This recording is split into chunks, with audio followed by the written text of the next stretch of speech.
quiet countryside town, a group of arrogant men set their sights on Otis Freeman's farm, seeing an easy target.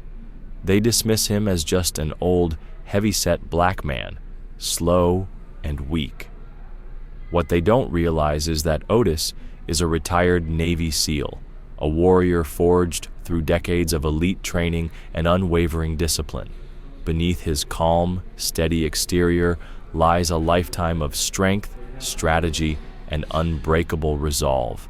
As tensions rise and danger creeps closer, these men dangerously underestimate the fierce protector standing guard over his family's legacy. What begins as a simple land dispute quickly escalates into a high-stakes fight for justice, forcing Otis to battle not just for his farm, but for his very survival. Before we dive deeper, drop a comment telling us where you're watching from and hit subscribe, because tomorrow's story will be one you absolutely don't want to miss. The morning sun cast long shadows over Otis Freeman's farm as he walked carefully through the dew-soaked grass. His worn overalls stretched over a broad frame, and though his size was imposing, his movements were deliberate and graceful, a silent hint of the hidden strength within. The wooden fence posts needed fixing, and the paint on the old red barn was peeling, but Otis took pride in every inch of this land, cared for by his family for generations. Carrying 2 heavy feed buckets, one in each hand, his strong fingers gripped the metal handles tightly. The chickens recognized his footsteps, flocking eagerly around his boots as he scattered feed in practiced arcs. "Morning, ladies," he murmured softly, his deep voice gentle yet commanding, a perfect match for the quiet of the early day. From the porch, Shirley Freeman watched her husband with knowing eyes. She held 2 steaming mugs of coffee, her gray-streaked hair tied back neatly. "Up early again," she called, descending the weathered wooden steps. Otis turned, a small smile softening his face. "Sun doesn't wait for anyone, Miss Shirley." He set down the buckets and accepted the coffee, their fingers brushing in a familiar, tender gesture. Shirley's sharp gaze scanned the property alongside him.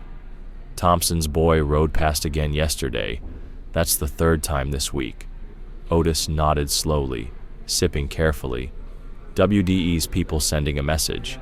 They're getting bolder," Shirley said, already thinking through the legal moves ever since the new development project was announced. Together, they stood in comfortable silence, watching the sunrise splash the sky with brilliant oranges and pinks.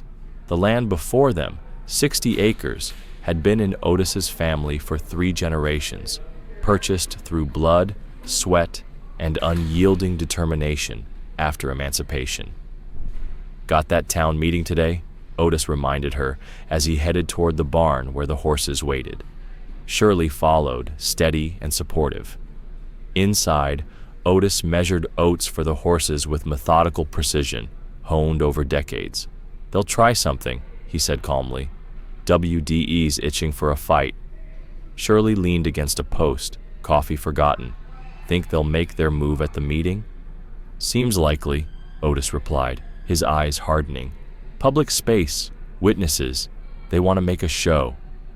The morning unfolded with their usual tasks, feeding animals, checking fences, talking over the day's work. But beneath it all was a growing tension, like the static before a storm. Both felt it without needing to say a word. By late afternoon, Otis and Shirley drove their old pickup into town. The community center parking lot buzzed with newer vehicles, symbols of wealth and status. They walked inside together, heads held high despite sideways glances and whispered remarks. The meeting room was cramped and stifling, plastic chairs scraping on the linoleum as people settled. Near the front, Wade Griam and his crew took up a whole row. Wade, decades younger than Otis, wore a close-cropped haircut and a permanent sneer.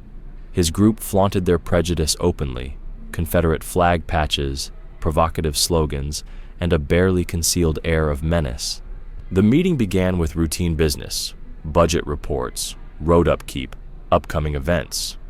Then the topic shifted to the new development project. Wade stood abruptly, chair scraping loudly. "Before we go any further," he announced, voice ringing out across the room, "we need to address the elephant in the room." His eyes locked deliberately on Otis. "Some folks here are sitting on land they've got no right to." Silence fell heavy. Otis stayed seated, expression steady, massive hands resting calmly on his knees. Wade pressed on, growing bolder. "My grandfather sold that land to proper farmers, not squatters claiming some old right. We've got paperwork to prove it." Shirley cut in sharply, her voice firm with legal authority. "The Freeman family holds clear title going back to 1866. "No one asked you, woman," spat one of Wade's crew. "We're talking about real property rights here." Otis finally rose, his movements slow but deliberate. His presence seemed to fill the room, yet his voice stayed calm and steady. "My great-grandfather bought this land fair and square. We've worked it, lived on it, and made it thrive for over 150 years. Wade stepped forward, his face reddening with anger. "You people always think you can take what's not yours. That land belongs to the new development. It's progress, but you're holding everyone back, sitting there like a fat old fool who doesn't know when his time's up." The room tensed. Some shifted uneasily in their seats, while others nodded along with Wade's words. Otis met the younger man's gaze without flinching, his expression unreadable. But something in Otis's steady look made Wade's bravado falter. "The deeds are registered at the courthouse," Otis said evenly. "Anyone can check for themselves. Now, unless there's actual business to discuss, I believe we were talking about the road maintenance schedule." The ride home was quiet except for the crunch of gravel beneath the tires. Otis parked the old pickup beside the farmhouse, but neither he nor Shirley moved to get out. "They're not going to let this go," Shirley finally said, her hands folded tightly in her lap. The fading sunlight highlighted the worry etched around her eyes. Otis nodded slowly. "No, they're not." He turned off the engine but kept his hands on the wheel. WDE's been waiting for an excuse. That development project just gave them one. Inside, Shirley moved through the familiar kitchen, pulling out ingredients for dinner. Her movements were sharp and precise, shaped by years as an attorney. "We should document everything," she said, chopping vegetables with practiced efficiency. "Every interaction, every threat. Build a paper trail." "Already started," Otis replied, pulling a small notebook from his overall pocket. "Times, dates, witnesses, just like you taught me." A faint smile crossed his lips.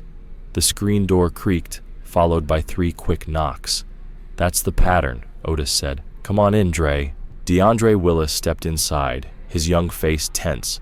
At 21, he carried the wary alertness of someone who's learned to watch his back early. "Heard about the meeting," Dre said, accepting a glass of sweet tea from Shirley, words spreading fast. "Pull up a chair, son," Otis said, gesturing to the worn kitchen table. "You look like you've got something on your mind." Dre sat, fingers tapping restlessly against the glass. "People are talking about forming groups, watching each other's properties, the younger ones. We're tired of this kind of disrespect." Shirley paused her cooking, exchanging a meaningful glance with Otis. "And what do you think about that?" she asked gently. Dre hesitated. I'm angry all the time. My granddaddy dealt with this same nonsense, and here we are, still fighting for what's already ours." His voice cracked. "How do you stay so calm, Big O? How do you just let them talk to you like that?" Otis leaned forward, making the chair creak under his weight. "Who says I'm letting them do anything?" His voice was quiet but carried authority. "There's a difference between staying calm and being passive. One's a choice, the other's surrender." He stood and motioned for Dre to follow. Outside, the evening air was cool. Otis pointed to various spots around the property. "See those new fence posts, motion sensors, and security lights tied to a silent alarm?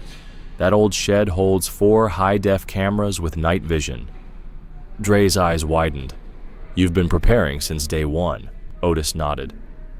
Being ready isn't the same as being afraid. It's about respect.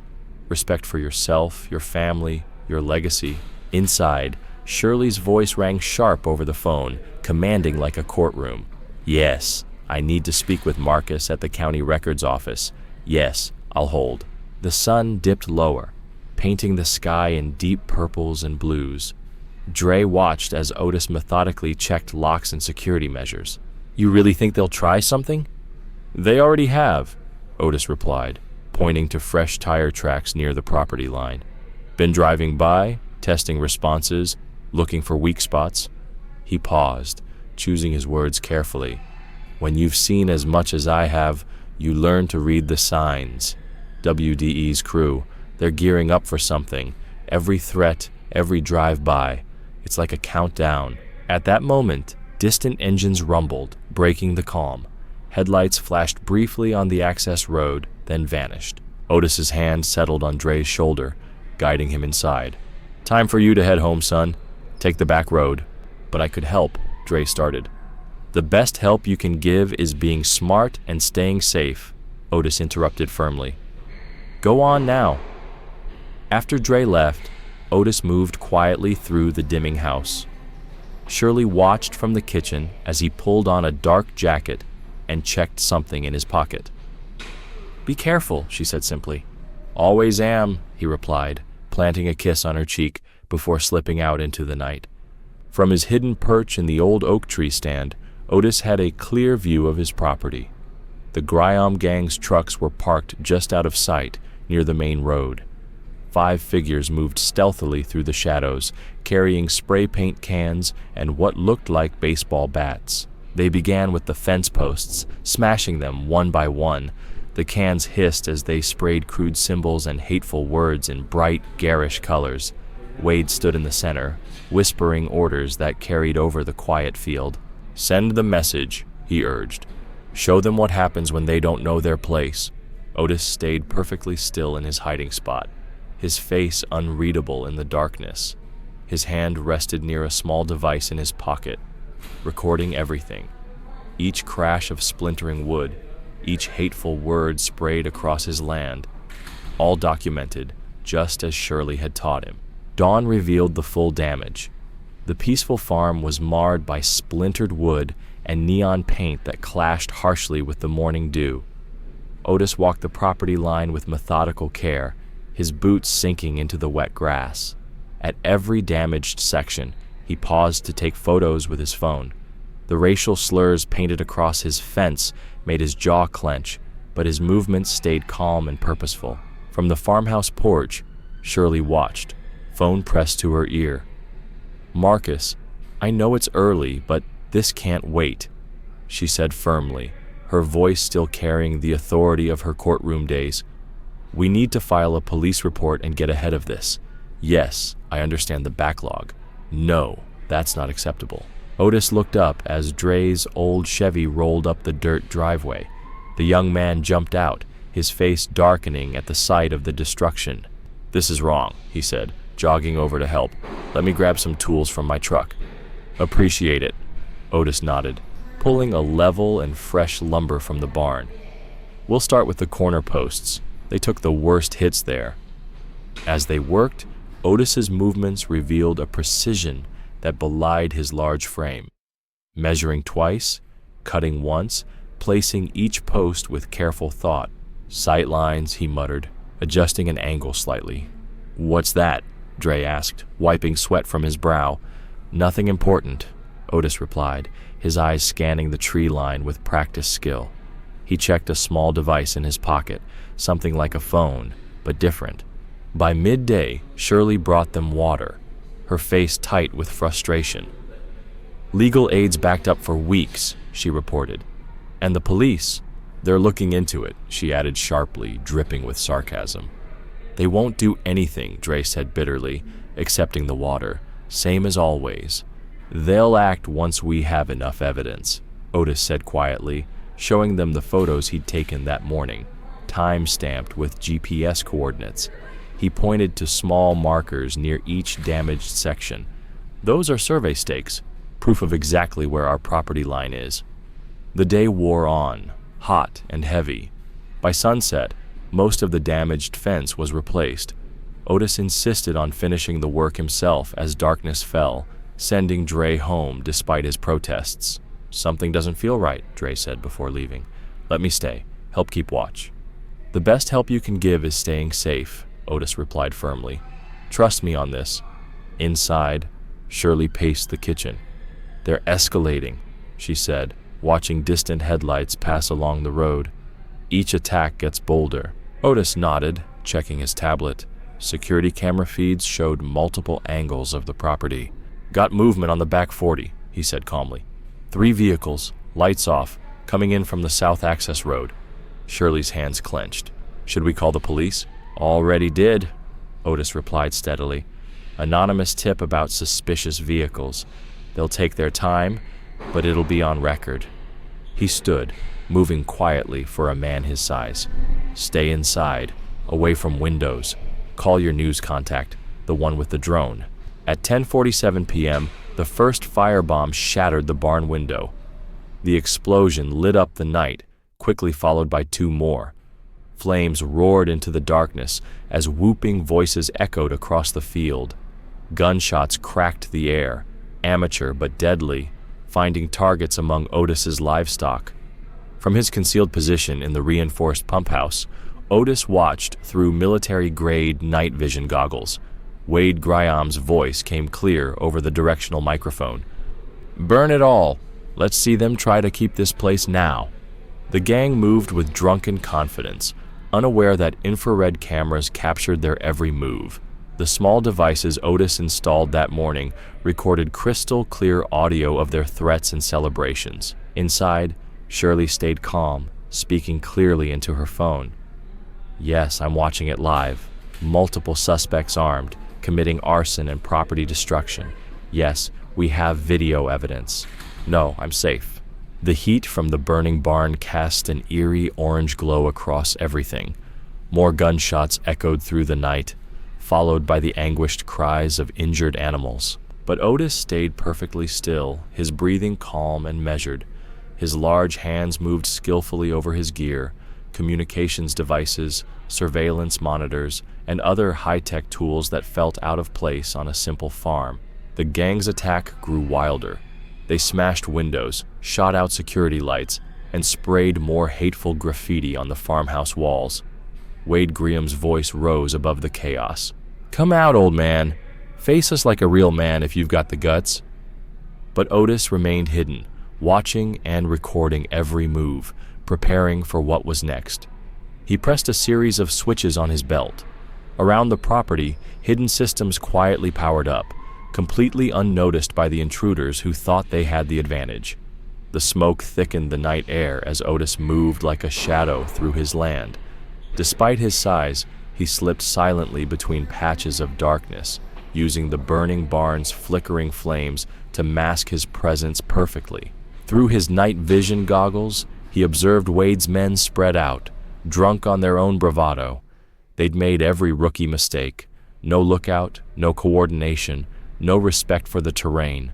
Their flashlights swept erratically, creating perfect blind spots. Otis touched his throatpiece. "Mike, stay low, it's starting." A soft click confirmed his wife's reply in his earpiece. Suddenly, a tripwire near the old tractor shed snapped. Simple, a fishing line tied to tin cans, but the sudden clatter sent 2 gang members spinning, firing blindly into the darkness. Their shots missed completely, just as Otis had predicted. "What was that?" one shouted nervously. "Jimmy, you there?" Otis hit a button on his belt. Speakers hidden earlier came alive, broadcasting footsteps, crunching leaves, snapping twigs, and whispered voices. Heads whipped around, trying to find threats that didn't exist. "Basic psychological warfare," Otis whispered, recalling training from long ago. "Disorient and divide." "Stop jumping at shadows, idiots!" Wade's voice boomed across the yard. "Find that old man!" Otis moved to his first target, a heavy-set man with a shotgun who'd wandered from the group. The man never saw the ankle-height wire. He crashed down hard, the shotgun clattering away. Before he could cry out, Otis's massive arm locked around his throat in a perfect chokehold. Seconds later, the man was out cold. "Sleep it off," Otis muttered, zip-tying the man's hands and removing his weapons. He clicked his radio twice. Shirley would know to mark the spot for police evidence later. The gang's confidence cracked. Shots grew faster and more erratic. Otis triggered distractions. A floodlight here, a recorded animal call there. Each time they fired at thin air, wasting ammo and revealing their locations. "This don't feel right," one called out nervously. "Wade, this is wrong." Otis smiled grimly. Fear was setting in. He stepped on a branch. The crack echoed. 3 men spun toward the noise, but Otis was already circling behind them. A flashbang detonated nearby, followed by thick smoke grenades. The chemicals weren't harmful, but the gang didn't know that. They stumbled, coughing and swearing, easy targets for Otis's next moves. Precise strikes, knee here, shoulder lock there, disabled without serious injury. His SEAL training focused on efficiency, not brutality. "He's everywhere!" someone screamed. Chaos erupted as gang members fired wildly and collided with each other. Wade Griam shouted by his truck, trying to rally his men. "Stand your ground, cowards, it's just one old man." Then Otis's voice boomed from hidden speakers, electronically distorted. "You boys picked the wrong farm." The words echoed from every direction, instantly shaking the gang's morale. 2 fled toward their trucks. Otis let them go. They'd spread the warning better than he could. Then came the trap he'd set for Billy Griam, Wade's younger brother. A heavy-duty cable snared Billy's leg and yanked him 6 feet off the ground. He screamed in pain and panic. "Billy!" Wade shouted, real fear in his voice. Otis triggered his final defense, a set of powerful LED lights flashing in disorienting strobe patterns. Through smoke and chaos, Otis approached Billy's dangling form. The young man's eyes grew wide as Otis emerged like a nightmare, silhouetted by the burning barn. "Please don't kill me," Billy whimpered. "Not my style," Otis replied calmly, then struck precisely, leaving Billy limp but alive. Minutes later, Wade and his remaining men found Billy tangled in the cable, bleeding and desperate for medical help. They cursed and panicked as they struggled to free him. "Fall back," Wade finally commanded, helping carry his unconscious brother to the truck. "Fall back now." Otis watched them retreat through his thermal scope, their heat signatures glowing bright against the cool night air. Their trucks tore off down the gravel road, leaving behind weapons, wounded pride, and enough evidence to bury them in court. Standing silently in the shadows of his burning barn, Otis's silhouette was calm and steady. His breathing even, his heart steady, just like during countless missions from his past life. He clicked his radio 3 times, signaling all clear to Shirley. Far off, fire department sirens wailed, the first responders finally arriving. Otis knew the police would show up late, as always, but that didn't matter anymore. The game had changed, and his opponents had no idea who they were really facing. As dawn broke over the farm, long shadows stretched across the land. Yellow police tape fluttered around the smoldering barn ruins, and news vans gathered at the property line like vultures. Inside their kitchen, Otis and Shirley watched local Channel 8 news with growing disbelief. The broadcast showed carefully edited clips, Billy Griam hanging from the cable, injured gang members being loaded into ambulances, and a tearful interview with Wade. "We were just checking on old Freeman," Wade's voice cracked on camera. "Heard some strange noises. Wanted to make sure he was okay. Then, out of nowhere, violence. Military-grade weapons could have killed my brother." Shirley slammed her coffee cup down hard. "They cut out the firebombs, the racist graffiti, everything. Of course they did," Otis replied calmly, hiding the anger beneath his voice. "Channel 8's owned by Wade's cousin." The reporter's voice continued. "Sources say Otis Freeman, local farmer with suspected militant ties, may have been stockpiling weapons. Concerned citizens investigating suspicious activity were allegedly attacked with excessive force." Just then, Dre burst through the screen door, out of breath. "Y'all seeing this? They're saying you assaulted them. It's everywhere on social media. Shirley pulled out her phone, scrolling through local Facebook groups. Post after post showed the same doctored clips, accompanied by furious comments. Dangerous militant needs to be locked up. This is what happens when they take our land. Sheriff needs to act.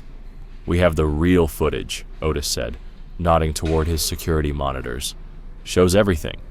Already downloaded it, Shirley said, but Channel 8 won't air it. And look at this. The Griam family's lawyer is calling for your arrest. Outside, more news vans arrived. Reporters shouted questions through the fence. Cameras pointed like weapons. A small crowd had gathered, mostly hostile white faces glaring. Dre paced the kitchen. This isn't right. We've got to show people what really happened. Working on it, Shirley said, typing fast on her laptop. Trying to reach national outlets, but these local stations are painting Otis as some kind of militant terrorist. Otis stood, his massive frame blocking the morning light through the window. Need to talk to Mike, he said quietly. Sheriff Latimer? Dre scoffed. Man, he's probably in Wade's pocket too. Maybe, Otis replied. But he knows me. 20 years of being neighbors means something. He touched Dre's arm. Be careful. This isn't just about the farm anymore. The drive into town felt different. People who usually waved looked away. Outside the diner, a group of men glared as Otis's truck passed by. The fear Otis had sparked the night before was twisting into anger, fueled by Wade's media spin. At the sheriff's office, deputies whispered and stared as Otis walked in. His size usually commanded respect, but today it made people uneasy, like his presence confirmed their worst suspicions. Sheriff Mike Latimer sat behind his desk, looking tired and uncomfortable. Come in, Otis, Mike said quietly. Close the door. Otis sat, the chair creaking under his weight. Silence hung between them. Got quite a situation, Mike finally said, avoiding Otis's eyes. You know what really happened, Mike. What I know, and what I can prove, are two different things. Mike shuffled papers. Wade's got 3 witnesses saying you attacked them unprovoked. Medical bills, property damage. They burned my barn. Otis's voice stayed calm. They killed my livestock, tried to run me off my land. Any proof? Security footage, clear as day. Mike looked up, pain in his eyes. Footage gets corrupted. Witnesses change their minds. You know how it works here. Thought you were different. The sheriff stood and paced. I've got the county commissioner breathing down my neck, citizens demanding action. Wade's family owns half the town's businesses. It complicates things. Mike softened. I got no choice, Otis. There's a warrant for your arrest. Assault, excessive force, suspected weapons violations. Otis didn't move. That how it's going to be? Don't make this harder than it needs to be. Mike's hand drifted toward his gun. Come in quiet. We'll sort this out proper. Through the window, Otis saw Shirley and Dre arriving, worried. Smart, he said, standing slowly. Think I'll decline. You want me? You'll have to find me first. Don't do this, Mike, the sheriff pleaded. The system works if you work with it. System's broken. Has been a long time. Otis turned and left.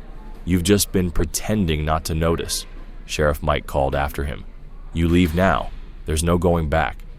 But Otis was already moving through the station, his size parting deputies like water. No one stopped him. They'd seen what happened to Wade's gang. Outside, Shirley and Dre hurried to catch up. They're really charging you? Dre asked, disbelief in his voice. Get in the car, Otis replied calmly. Both of you, we've got work to do. Through the station window, Sheriff Latimer watched them drive away, his face a mask of conflict and regret. The late afternoon sun filtered through the trees as Otis's truck wound down back roads he'd known since childhood. In the rearview mirror, distant police lights flashed, but they were searching main roads, amateur moves that made him shake his head. They'll check the farm first, Shirley said from the passenger seat, her phone buzzing nonstop. Then your sister's place in Marshall County. Let them, Otis replied, turning onto an unmarked dirt path. Won't find anything worth finding. Dre leaned forward from the back seat. Where are we headed? Big O's got spots they don't know about, Otis said. Places I set up years ago. Navy taught me more than fighting. The truck climbed a steep hill, branches scraping the sides. At the top sat a small hunting cabin, nearly invisible among the trees, its weathered wood blending perfectly with the forest. "Pull around back," Shirley instructed, "less visible from the air if they bring helicopters." Inside, the cabin was sparse but well prepared. Otis moved with purpose, pulling up floorboards to reveal cached supplies: water, food, first aid, and several hard drives. "Your surveillance footage?" Dre asked. "Copies," Otis nodded. "Originals are somewhere safer. Never keep all your intel in one place." Shirley set up her laptop using a satellite connection that couldn't be easily traced. Her fingers flew over the keyboard as she sent emails to old contacts. "Marcus at the ACLU is reviewing the case," she reported, and Reverend Jackson's office called back. "They're mobilizing supporters." "What about the footage?" Dre paced the cabin nervously. "Can't we just put it online?" "Not yet," Otis replied, checking the windows. "Need the right timing. Release it too soon, and they'll find ways to discredit it." Police sirens wailed in the distance, then faded. Otis's phone buzzed. A text from a sympathetic deputy warning roadblocks were going up on county lines. "They're pushing the dangerous militant angle hard," Shirley said, reading news updates. "The sheriff's office claims you've got an arsenal hidden on the farm." "The only arsenal I got is up here," Otis said, tapping his temple. "And they ain't ready for that." As darkness fell, they moved again.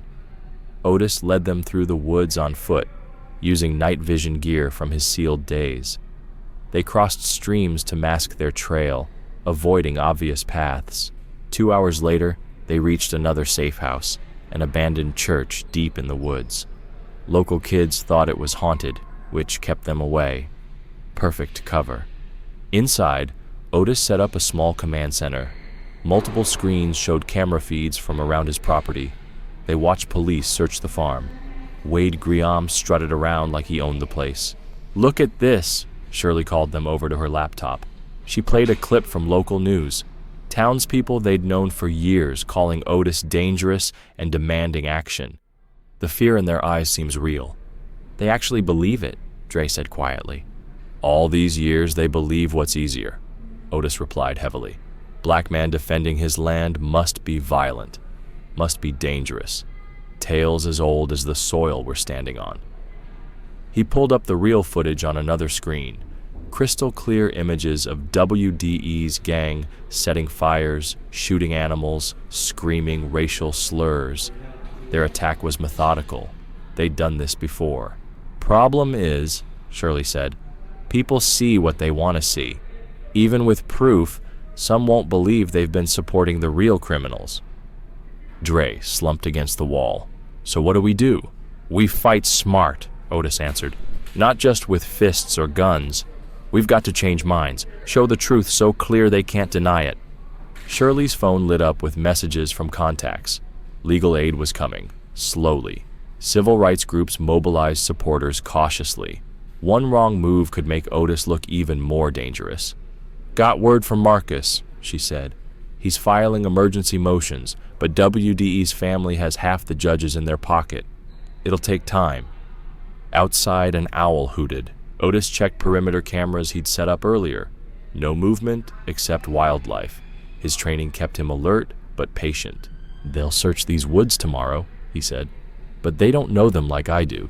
Don't know how to track or think ahead." "What about the rest of the footage?" Dre asked. "The stuff showing what they did to other farms?" "Safe," Otis replied. "Got evidence going back years. WDE's gang pushing folks off their land, burning them out. Police reports that went nowhere. Testimonies nobody wanted to hear." Shirley touched his arm. "We'll make them hear it here and now." Through the church's broken stained glass, they could see police lights in the distance, searching, but they were hunting a threat, a militant, a monster. They weren't ready for the truth, that the real monster had been walking among them all along, wearing a friendly face and a sheriff's badge. Dawn broke over the abandoned church, sunlight filtering through the shattered glass. Dre paced the dusty floor, phone pressed to his ear as he made call after call.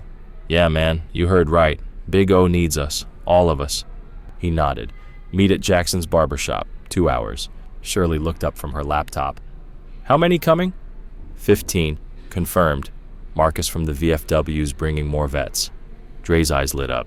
People remember what the Grioms did to their families. They've been waiting for a chance to stand up. Otis sat quietly cleaning his night vision gear, his large frame somehow making the old pew look small. Tell them to be smart, he said. No weapons, no threats. We fight clean.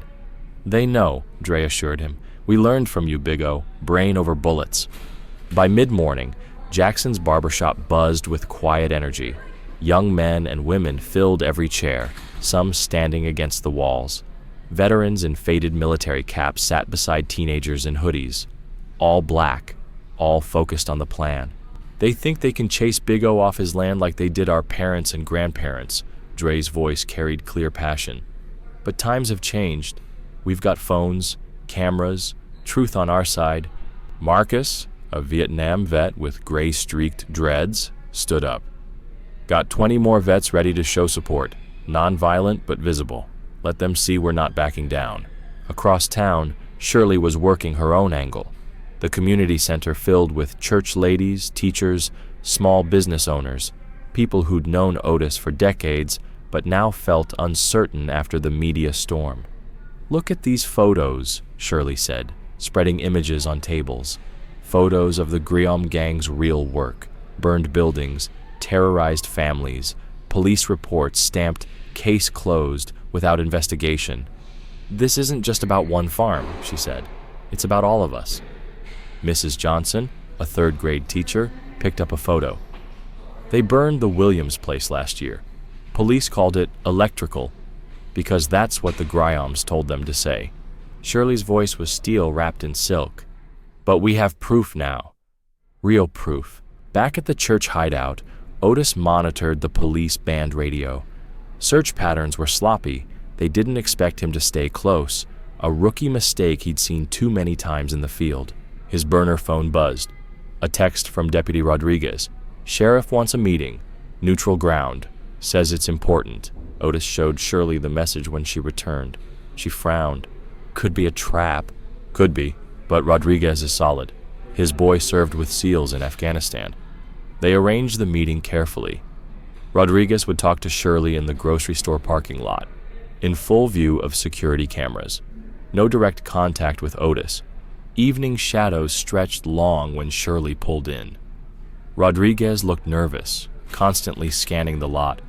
Sheriff's scared, he said quietly, pretending to check her taillight. Wade's pushing him hard, but something's breaking. He knows this went too far. Too far was years ago, Shirley replied. What's his message? Tell Freeman the law can't help anymore. Wade's got judges and politicians in his pocket. They're planning something big, military-grade weapons, outside muscle coming in. Shirley's heart clenched, but her voice stayed steady. Why tell us? Because my daddy saw this before, back in Alabama. Saw good people stay quiet while evil men burned and killed. I took an oath to protect, not to help terrorists. Back at the church, Dre reported the day's progress. Over 50 people ready to stand publicly with Otis. Dozens more supporting quietly. Local black churches opening food banks for families who might face retaliation. Got some white folks asking to help too, he added. Miss Sarah from the diner, Doc Peterson. People are starting to see the truth. Otis absorbed it silently. When Shirley delivered the sheriff's warning, he simply nodded. I expected this, he said. WDE's daddy did the same in '65. Brought in Klan members from 3 states when the first black family bought land here. But we ain't in '65, Dre insisted. We got numbers now. We got power. Power ain't just in numbers, Otis replied. It's in being ready, being smarter. They expect violence. Give them peace. They expect chaos. Give them order. Shirley opened her laptop, showing growing social media support, shifting narratives. Rally planned for Sunday, she said. Peaceful, professional, every phone recording, every moment documented. Let them try to spin that. Through the broken church windows, they could see police lights still searching. But now, other lights moved in the darkness too. Cars driving slowly past Grium properties, phones recording, community patrols watching the watchers. The war wasn't just coming. It was already here, fought with cameras instead of guns, truth instead of terror. And somewhere in the county, a sheriff sat in his office, staring at photos of old friends turned terrorists, wondering if he had the strength to finally do what was right.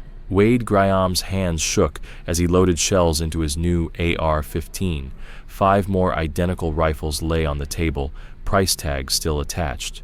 Around his garage, 24 men checked weapons and gear, their faces hard with hate and fear. "They're making us look weak," Wade spat. "That fat old man's got the whole county laughing at us." Jimmy Carter, fresh out of state prison with Nazi tattoos on his neck, chambered around. "Ain't nobody gonna laugh after tonight." 10 more men were coming from Rayburn County, serious players. The garage reeked of gun oil and cheap beer. Maps of Otis's farm covered one wall, marked with red X's and arrows. Wade had obsessed over them for days, hunting for weak spots. "Remember," he told the group, "we go in heavy this time. No more playing nice. Anyone gets in our way." He drew a finger across his throat. Outside, more trucks pulled up. Men with prison muscles and dead eyes climbed out, duffel bags clinking with metal. Some wore motorcycle club patches. Others showed white supremacist tattoos under rolled sleeves. "Brought some special toys," one said, unzipping his bag. Inside were homemade explosives, the kind used to blow bank vaults. "This'll open up that farmhouse real quick." Meanwhile, at the Freeman farm, Otis worked methodically in the pre-dawn light. His large frame moved with surprising grace as he set up defensive positions, every move guided by years of SEAL training. "Channel their movement here," he explained to Dre, pointing to a narrow path between buildings. "Force them to bunch up. Make them nervous." Dre helped string razor wire through the tall grass, carefully hiding it, like a funnel. "Exactly. When people panic, they run where you want them to." Otis checked the wire's tension. Not to kill, just to control. Over several days, they transformed the farm. Trenches filled with sharpened stakes lay hidden beneath loose hay. Motion sensors connected to floodlights waited in the shadows. Every approach had been mapped and prepared. "These holes," Otis pointed to seemingly random depressions, "will fill with water when they step in. Disorient them, make them doubt every step." Inside the barn, they built fortified positions. Bulletproof vests donated by sympathetic veterans hung ready. Night vision gear was tested and placed strategically. "Remember your training," Otis told Dre. "Stay calm.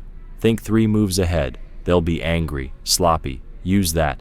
By afternoon, more defenders arrived quietly. Marcus and his veteran friends moved like ghosts through the farm, adding their expertise. One rigged old truck battery to metal fencing, ready to deliver shocking surprises. "Just like Nam," Marcus grinned. "Non-lethal, but they'll sure remember it." Otis had hidden cameras covering every angle, feeding to secure servers off-site. Whatever happened, there would be proof this time. Shirley coordinated with lawyers and media contacts, ready to broadcast any violence. "The perimeter's solid," Dre reported, wiping sweat from his brow. "Those first tripwires will alert us before they get within 100 yards. Otis nodded, checking his tactical radio. "Keep the young ones back, veterans on point. Nobody plays hero." They'd converted the old grain silo into a command center, screens showing thermal and night vision feeds. Otis studied the displays, his tactical mind processing every detail.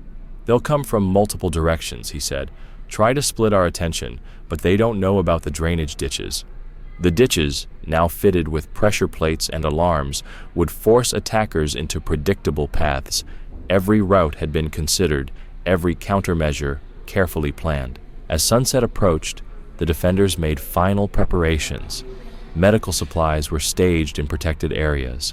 Escape routes confirmed and memorized.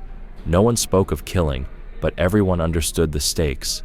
"They're bringing explosives," Dre warned, showing intel from sympathetic sources. "Real serious hardware." "Expected that," Otis replied calmly. "That's why we hardened the walls, concrete and steel plates behind the wood. Let them waste their surprises. The farm had become a fortress, but it didn't look like one. Every defense was hidden, every trap concealed.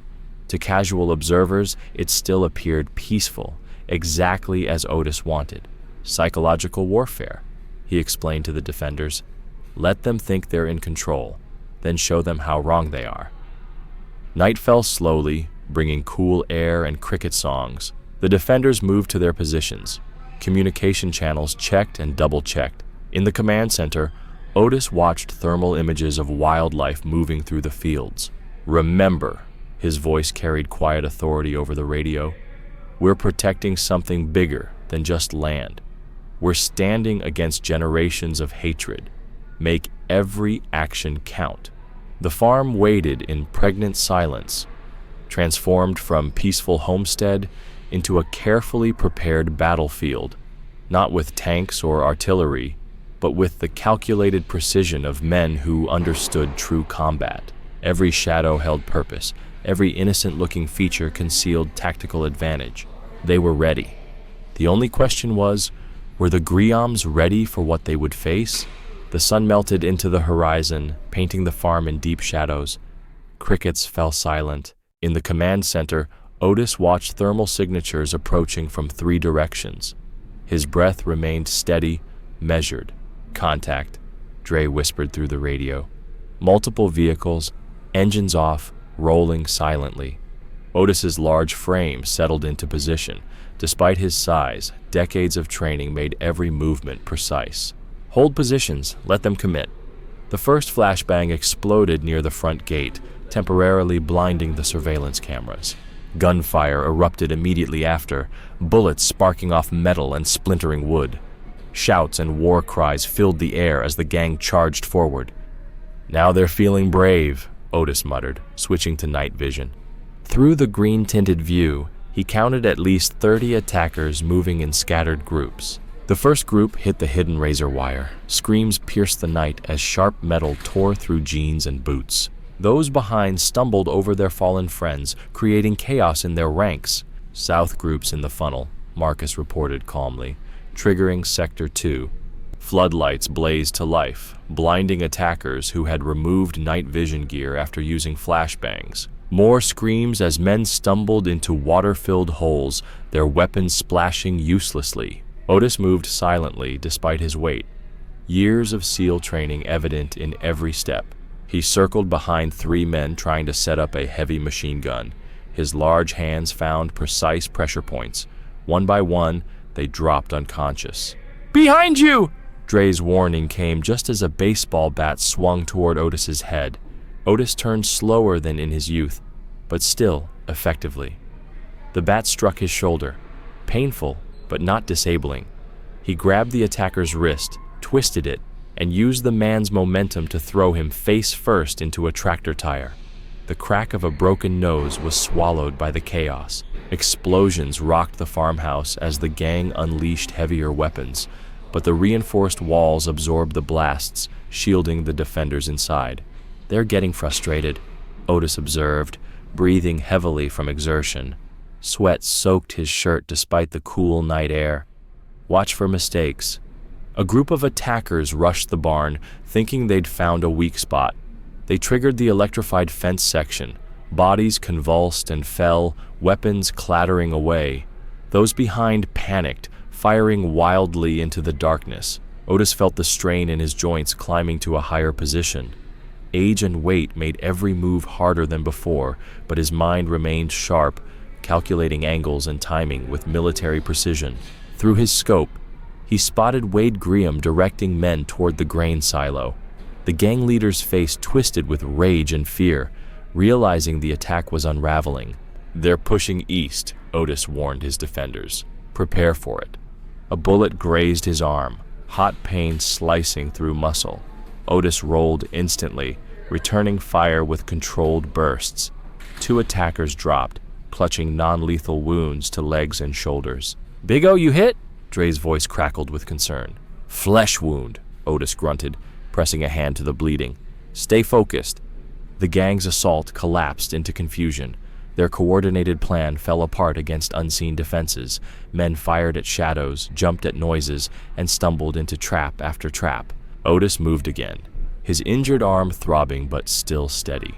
He caught a glimpse of his reflection in a window, a large man moving with deadly purpose, blood darkening his sleeve. Not the soft target the gang expected. "West side clear," Marcus reported. "They're falling back." "South clear," another defender added. "4 captured, minor injuries." Otis watched through thermal imaging as heat signatures retreated into darkness. Angry shouts and curses filled the air as the gang dragged wounded away. Their first wave had accomplished nothing but revealing their own weaknesses. "Defensive positions," Otis ordered, checking his wound. The bullet had carved a deep groove in his bicep, painful, but not serious. "They'll regroup and try again." The farm fell quiet except for moans from injured attackers who couldn't retreat. Defenders moved carefully to secure them, offering basic medical aid while zip-tying hands. Dre appeared beside Otis with a first aid kit. "Let me look at that arm." Otis allowed him to clean and bandage the wound, eyes never leaving the thermal displays. The attack had lasted less than 30 minutes, but the night was far from over. "They didn't expect us to be ready," Dre said, taping the bandage in place. "They never do," Otis replied, breathing returning to calm rhythm. "Pride blinds them, makes them vulnerable." Around the farm, defenders reset traps and checked ammunition. The first wave was repelled, but everyone knew Wade Graham wouldn't accept defeat easily. The real battle was yet to come. Darkness thickened as clouds blocked the moon. Inside the farmhouse, Otis pressed a cold compress against his arm while studying thermal feeds. Red and orange blobs gathered at the tree line, reorganizing. "They're coming back," Dre whispered, checking zip ties and reinforced gloves. "Bigger push this time." Otis nodded, shifting smoothly to a better position. "They'll target the house directly. Pride's hurt now, makes men stupid." The first Molotov cocktail crashed through a window. Flames spread across the reinforced floor. More followed, turning the night into a flickering hell. Smoke filled the air as WDE's voice boomed through a megaphone. "Burn them out. No mercy for race traitors." Otis activated the sprinkler system, dousing most fires before they spread. But the attack was only beginning. Sledgehammers crashed against the reinforced door while others tried breaking windows. "Basement positions," Otis ordered calmly. "Let them think they're winning." Defenders retreated downstairs as the gang finally breached the entrance. Heavy boots thundered above, accompanied by whoops of victory. Sounds of smashed furniture and racial slurs echoed through the house. "Now," Otis whispered. Dre hit the switches. The house plunged into total darkness as power cut out. Night vision goggles activated, giving defenders perfect sight while attackers stumbled blind. Otis moved like a ghost despite his size, decades of SEAL training evident in every silent step. Behind him, Dre's warning came just in time as a baseball bat swung toward Otis's head. Otis turned slower than in his youth, but still with deadly efficiency. The bat struck his shoulder, painful, but far from disabling. He grabbed the attacker's wrist, twisted it sharply, and used the man's momentum to slam him face first into a tractor tire. The sickening crack of a broken nose was swallowed by the chaos. Explosions rocked the farmhouse as the gang unleashed heavier weapons, but the reinforced walls absorbed the blasts, protecting the defenders inside. "They're getting frustrated," Otis observed, breathing hard from exertion. Sweat soaked his shirt despite the cool night air. "Watch for mistakes." A group rushed the barn, thinking they'd found a weak spot, only to trigger the electrified fence. Bodies convulsed and dropped, weapons clattering uselessly. Panic spread as those behind fired wildly into the darkness. Otis felt the strain in his joints as he climbed to a higher vantage. Age and weight made every movement harder, but his mind stayed sharp, calculating every angle and timing with military precision. Through his scope, he spotted Wade Graham directing men toward the grain silo. Rage and fear contorted the gang leader's face as he realized the attack was falling apart. "They're pushing east," Otis warned. "Prepare for it." A bullet grazed Otis's arm, hot pain slicing through muscle. He rolled instantly, returning fire with controlled bursts. 2 attackers fell, nursing non-lethal wounds. "Big O, you hit?" Dre's voice crackled with concern. "Flesh wound," Otis grunted, pressing a hand against the bleeding. "Stay focused." The gang's assault dissolved into chaos. Their coordinated plan crumbled against defenses they couldn't see or understand. Men fired at shadows, jumped at noises, stumbled into trap after trap. Otis moved again, his injured arm throbbing but steady. He caught a glimpse of his reflection in a window, a large man moving with deadly purpose, blood darkening his sleeve. Not the soft target the gang expected. "West side clear," Marcus reported. "They're falling back." "South clear," another defender added. 4 captured, minor injuries. Otis watched through thermal as heat signatures retreated into the darkness. Angry shouts and curses filled the air as the gang dragged wounded away. Their first wave had achieved nothing but exposed their own weaknesses. "Defensive positions," Otis ordered, inspecting his wound. The bullet had carved a deep groove in his bicep. Painful, but not serious. They'll regroup and try again. The farm fell quiet except for moans from injured attackers who couldn't retreat. Defenders moved carefully to secure them, offering basic medical aid and zip-tying hands. Dre appeared at Otis's side with a first aid kit. "Let me look at that arm." Otis allowed Dre to clean and bandage the wound, eyes never leaving the thermal displays. The attack had lasted less than 30 minutes, but the night was far from over. "They didn't expect us to be ready," Dre said, taping the bandage in place. "They never do," Otis replied, breathing, returning to calm rhythm. "Pride blinds them, makes them vulnerable." Around the farm, defenders reset traps and checked ammo. The first wave was repelled, but everyone knew Wade Griam wouldn't accept defeat easily. The real battle was yet to come. Darkness thickened as clouds blocked the moon. Inside the farmhouse, Otis pressed a cold compress against his injured arm while watching thermal displays. Red and orange blobs gathered at the tree line, reorganizing. "They're coming back," Dre whispered, checking zip ties and gloves. "Bigger push this time." Otis nodded, shifting to a better position. "They'll target the house directly. Pride's hurt now. Makes men stupid." The first Molotov cocktail crashed through a window, flames spreading across the reinforced floor. More followed, turning the night into flickering hell. Smoke filled the air as WDE's voice boomed through a megaphone. "Burn them out! No mercy for race traitors!" Otis activated the sprinkler system, dousing most fires before they spread, but the attack was only beginning. Sledgehammers crashed against the reinforced door, while others tried breaking windows. "Basement positions," Otis ordered calmly. "Let them think they're winning." Defenders retreated downstairs as the gang breached the entrance. Heavy boots thundered above, accompanied by whoops of victory. Sounds of smashed furniture and racial slurs echoed through the house. "Now," Otis whispered. Dre hit the switches. The house plunged into darkness as power cut out. Night vision goggles activated, giving defenders perfect sight while attackers stumbled blind. Otis moved like a ghost, decades of SEAL training evident in every silent step. They fired first. They threatened lives. "Ma'am, step back inside or you'll be arrested too." An officer moved to block her view. Dre's angry voice rang out from inside.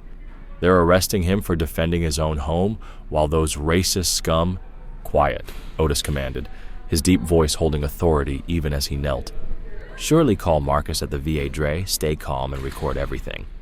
They hauled Otis up roughly, ignoring his grunt of pain as they guided him toward a cruiser.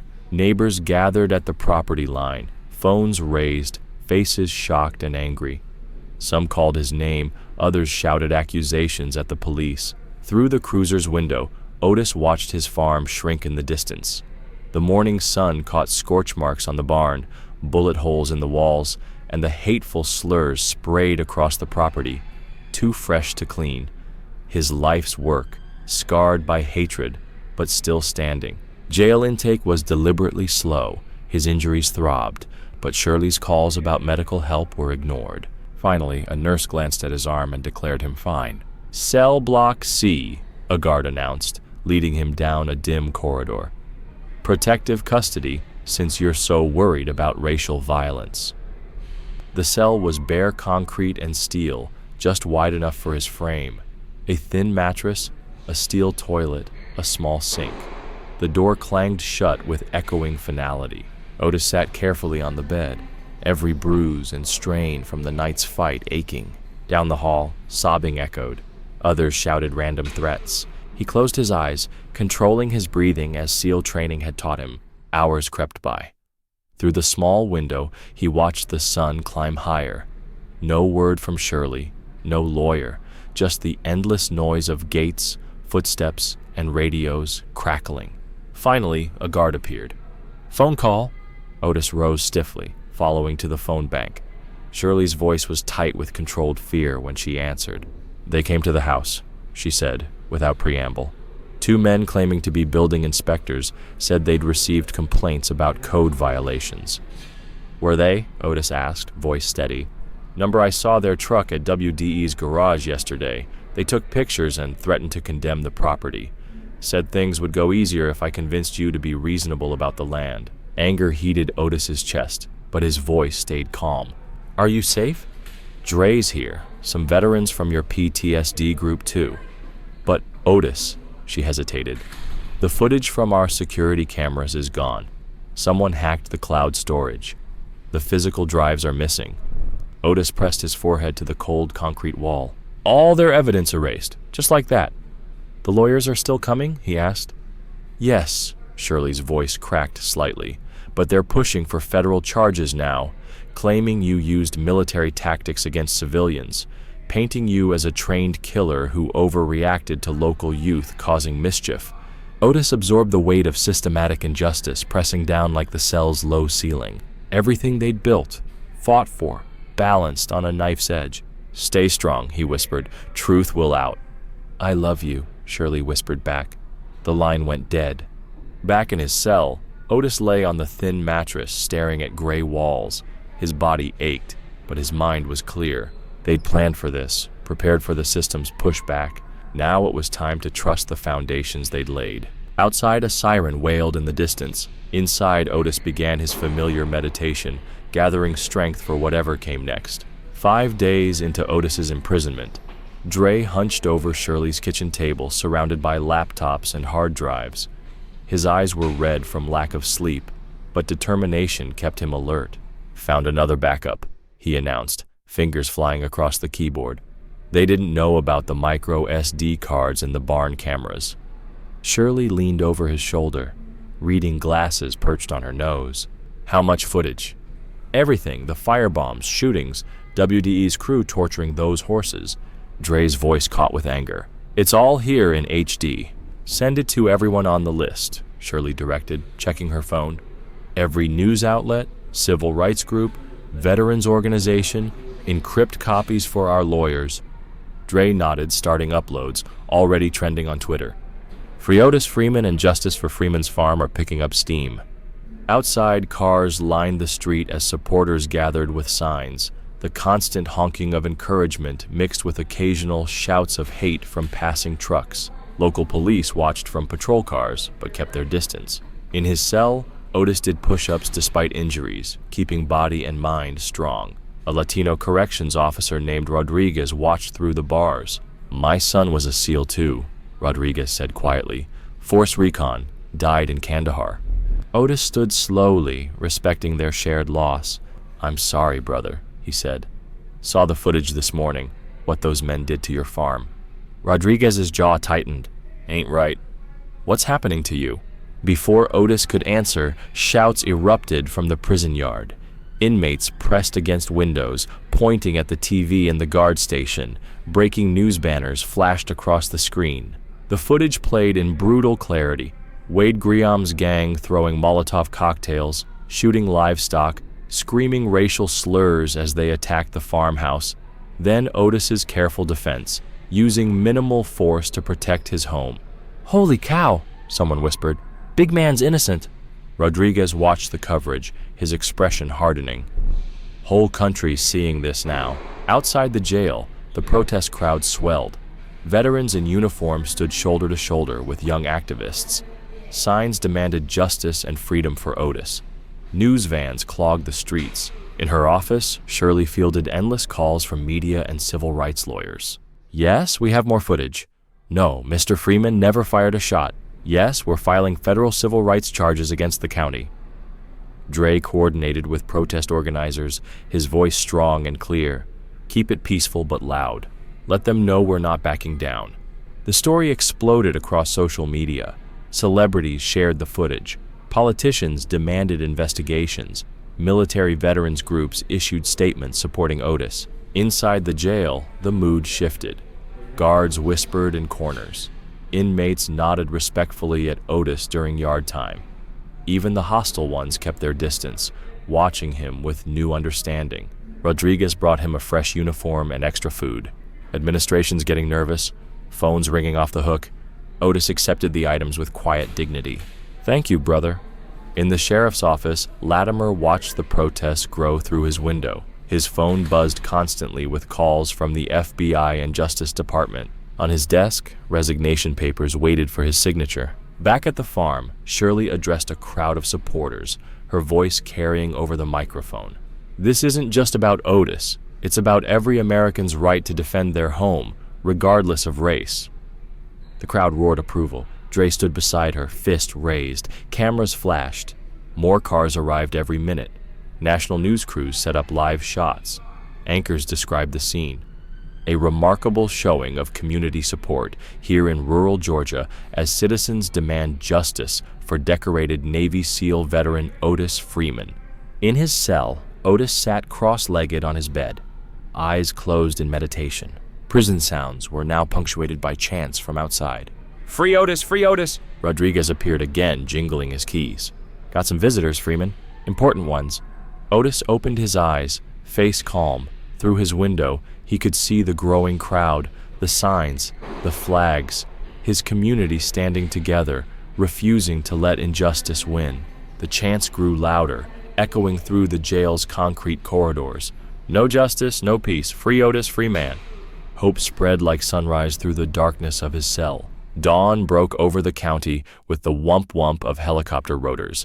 Black FBI vehicles rolled through morning fog, converging on 3 locations simultaneously. At the Griam family compound, Wade jolted awake to the crash of his front door being breached. FBI was on the ground now. Tactical teams swept through rooms as Wade scrambled for a shotgun. He barely touched it before 2 agents tackled him. His face hit the wooden floor hard. Wade Griam, you're under arrest for federal hate crimes, attempted murder, arson, and conspiracy, an agent announced, securing handcuffs with practiced efficiency. Across town, similar scenes played out at other gang members' homes. The element of surprise was total. Years of built-up arrogance crumbled in minutes under the weight of federal authority. At the sheriff's office, FBI agents boxed evidence and seized computers. Deputies stood aside, avoiding eye contact as their colleagues were led away in cuffs. Internal Affairs uncovered deleted footage, doctored reports, and years of covered-up hate crimes. Sheriff Latimer sat alone in his office, staring at photos on his wall, decades of service reduced to shame. His hands trembled as he removed his badge. A knock at the door made him flinch. "Come in," he rasped. 2 FBI agents entered, faces stern. "Sheriff, we need to discuss the extent of your department's involvement with the Griam organization." Latimer nodded slowly. "I'll tell you everything. Just let me do this first." He picked up his resignation letter, signing it with finality. At the county jail, Otis packed his few belongings as Rodriguez unlocked his cell. "Your release papers are signed. You're a free man." Otis emerged into bright sunshine and deafening cheers. Hundreds of supporters lined the street. Shirley ran to embrace him, tears streaming down her face. Dre stood nearby, grinning broadly. "The FBI got them all," Shirley whispered. "Every last one." News cameras captured the moment as Otis held his wife. His quiet dignity spoke volumes. Veterans in the crowd saluted. Young activists chanted his name. Across town, Wade Griam sat in federal custody, his swagger gone. FBI investigators laid out evidence, surveillance footage, financial records, witness statements, encrypted messages. The depth of his organization's crimes stunned even hardened agents. "You're looking at 25 to life minimum," the lead investigator said. "Federal hate crime charges alone, Carey," Wade muttered, voice shaking. "I want a lawyer." At the sheriff's department parking lot, Mike Latimer emptied his cruiser, placing his equipment in a cardboard box. Young deputies watched silently as their former boss walked to his pickup truck. He paused, looking back at the building where he'd worked for 40 years. "I should have done better," he said to no one in particular, then drove away, leaving his shame behind. At the federal courthouse, Wade and his associates shuffled in, wearing orange jumpsuits and chains. Their arraignment drew national media. Civil rights leaders filled the gallery. The charges were read in 10 minutes. "How do you plead?" the judge asked. Wade's lawyer replied, "Not guilty, Your Honor." Murmurs filled the courtroom. The prosecutor held up a thick file. "The government has overwhelming evidence. Video footage, DNA, ballistics, multiple witness statements. We will seek maximum sentences." In the gallery, Otis watched calmly. The men who tried to destroy him now looked small and diminished. Their hatred had cost them everything. Outside, reporters swarmed for comments. Wade's swagger had vanished, replaced by fear as federal marshals led him to a waiting vehicle. Photographers captured his fallen expression, the face of defeat. At Freeman Farm, the community gathered to help rebuild. Veterans repaired the burned barn. Local youth painted over racist graffiti. The land was healing, just like its owner. Dre supervised young volunteers, his leadership growing stronger each day. "This is what justice looks like," he told them. "Not revenge, justice." FBI agents combed through sheriff's department records, uncovering years of corruption.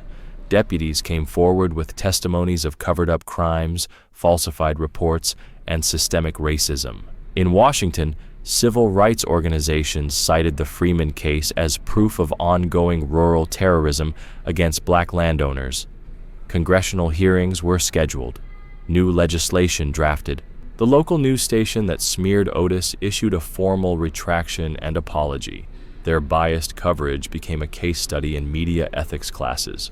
At the federal detention center, Wade Graham stared at concrete walls, his empire crumbling. Other inmates avoided him. His name became synonymous with failure. Sheriff Latimer's resignation made national news.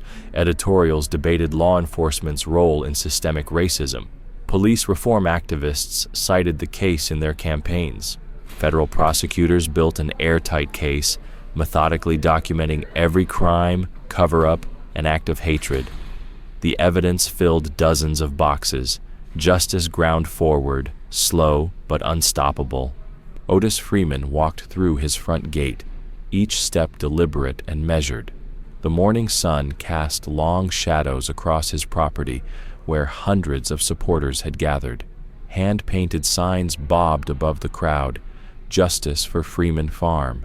Stand with Big O." Shirley squeezed his hand tight as they made their way through cheering faces. Veterans in service caps stood at attention. Young activists wiped tears from their eyes. Local farmers, black and white, nodded respectfully.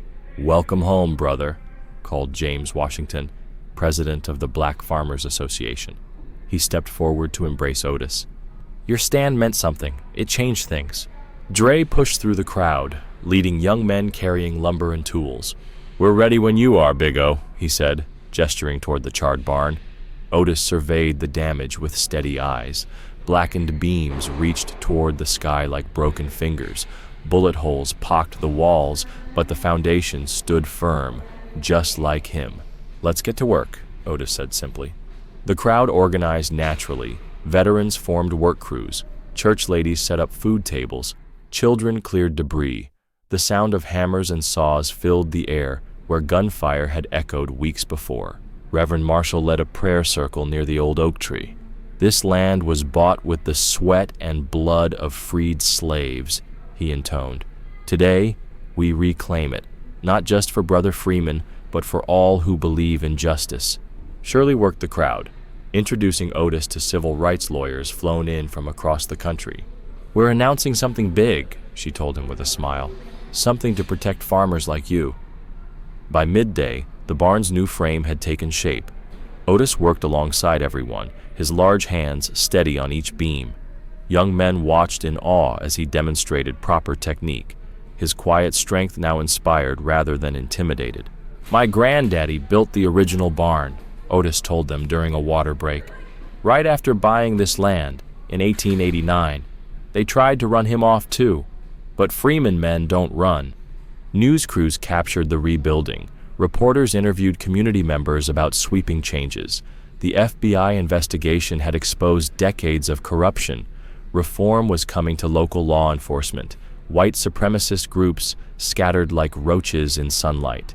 A young reporter asked, "Mr. Freeman, do you feel vindicated?" Otis considered the question as Dre led a roofing team nearby. "This ain't about vindication," he replied firmly. "It's about standing your ground, teaching the next generation they don't have to accept hatred." By late afternoon, supporters erected a stage near the new barn. Civil rights leaders and legal experts gathered as Shirley took the microphone. "Today, we announce the Rural Legacy Protection Trust," she declared, a legal foundation dedicated to defending minority landowners from discrimination, intimidation, and illegal seizure. Applause rolled across the property. Otis stood quietly beside his wife as she detailed the trust's mission. Major civil rights organizations pledged support. Law firms offered pro bono services. The Freeman case would become a blueprint for fighting rural terrorism. "My husband taught us one thing," Shirley continued, "that one person standing firm can inspire a community to rise. Justice may be slow, but it comes to those who persist." The new barn gleamed in the setting sun, a stark contrast to weathered buildings nearby. Children played tag between support posts as parents shared food and stories. The land hummed with life and purpose. Dre found Otis inspecting the barn's interior. "Strong bones," the young man said, "built to last." "Like everything worth having," Otis replied. They stood in comfortable silence, master and student, watching shadows lengthen across fresh floorboards. Through open doors, families lingered on the lawn, reluctant to leave this moment of triumph. "You changed things, Big O," Dre said softly. "Changed me?" Otis smiled. "He showed us all what real strength looks like." Otis placed a heavy hand on Dre's shoulder. Around them, the barn settled into its foundation, each beam and board a testament to community, resilience, and the power of standing your ground. The land that once saw violence now vibrated with hope. Children who once hid from gunfire played freely. Families who watched in fear broke bread together. The land seemed to breathe easier, shaking off old shadows. Supporters strung lights along the barn's facade, transforming it into a beacon visible from the main road. The warm glow drew neighbors, turning rebuilding into a community celebration. Local farmers brought fresh produce. Church kitchens offered hot meals. Musicians filled the evening air with gospel and blues. What was once a battlefield became a gathering place, a symbol of transformation. 3 months later, under the autumn sun, Otis walked his fields with a group of young people trailing behind. His large frame moved with purpose, stopping to demonstrate soil testing and crop rotation techniques. "See here," he said, scooping up dark earth. "Good soil tells you its secrets. You just have to listen." Behind him, 6 neighborhood teens leaned in, faces serious with concentration. They'd come 3 times a week since summer, drawn by stories of the man who stood against the Griam gang. "The land teaches patience," Otis said with quiet authority, the same that commanded SEAL teams decades ago. "You can't rush what needs time to grow." The farm flourished since the violence. New fencing gleamed. The rebuilt barn housed state-of-the-art equipment funded by supporters. More importantly, the farm became a gathering place for young people seeking direction. "Mr. Freeman," called Marcus, a younger boy, "is it true you took down 3 men at once that night?" Otis straightened, brushing dirt from his overalls. "We don't focus on fighting," he said firmly. "That was survival. This," he gestured to the farmland, "this is about living." Dre nodded, understanding the deeper lesson. Otis taught them more than farming, how to channel anger into purpose, how to stand firm without violence. They moved to vegetable gardens where rows of fall crops stretched to the horizon. Otis demonstrated harvesting, his large hands surprisingly gentle. The teens worked alongside him, growing more confident. "My granddaddy said, 'Farming's like life,'" Otis told them. "You get out what you put in, no shortcuts, no excuses." A small boy watched from the fence line, curious about the famous farm and its owner. Dre noticed and walked over. "You want to learn too, little man?" Dre asked kindly. The boy nodded shyly. "Is it true what they say about Mr. Freeman?" Dre watched Otis demonstrate proper tool handling, precise despite his size. The setting sun cast long shadows, making Otis's silhouette even more impressive. "People made a lot of assumptions about Big O," Dre said. "Thought because he was quiet, he was weak. Thought because he was big, he was slow." He smiled, but they were wrong. The boy's eyes widened. "But he's really strong, right? Like a superhero?" Dre shook his head. "Better than that. He's real. Everything he is, he earned. Every skill, every victory came from hard work and staying true to himself." Across the field, Otis showed the teens how to check plants for disease. His voice carried on the evening breeze. The students hung on every word, their faces showing the same respect Dre had when he first learned from Otis. "You see how he moves?" Dre asked the boy. "Careful, deliberate. 20 years as a Navy SEAL before coming back to farm his family's land. Now he's teaching us there's strength in growing things, in building community." The farm's security systems glinted discreetly in the fading light. Cameras and sensors blended with the rural landscape, rarely needed now. Word had spread about what happened to Freeman Farm. "Sometimes the strongest people don't look like what you expect," Dre said, watching Otis lead the students toward the barn. They thought he was just an old fat man. But that fat man, that's a lion in a farmer's skin. The boy stared at Otis with newfound understanding. The big farmer moved through his land like a guardian, each step sure and purposeful. His students followed, carrying tools and produce, back straight with pride. Somewhere in the distance, a church bell tolled the evening hour. Birds sang their sunset songs. The farm settled into its peaceful rhythm, strength flowing quietly and deep like an underground stream. Otis raised a hand in greeting as he passed. The boy waved back hesitantly.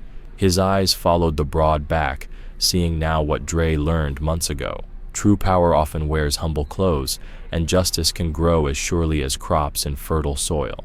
The autumn wind rustled through late corn, carrying the scent of earth and growth. On Freeman Farm, the work went on as it had for generations. Different now, but rooted in the same truth. Standing your ground means more than fighting. It means building something worth defending. I hope you enjoyed this story. Please share it with your friends and subscribe so you don't miss the next one. In the meantime, I've handpicked 2 stories I think you'll love. Have a great day.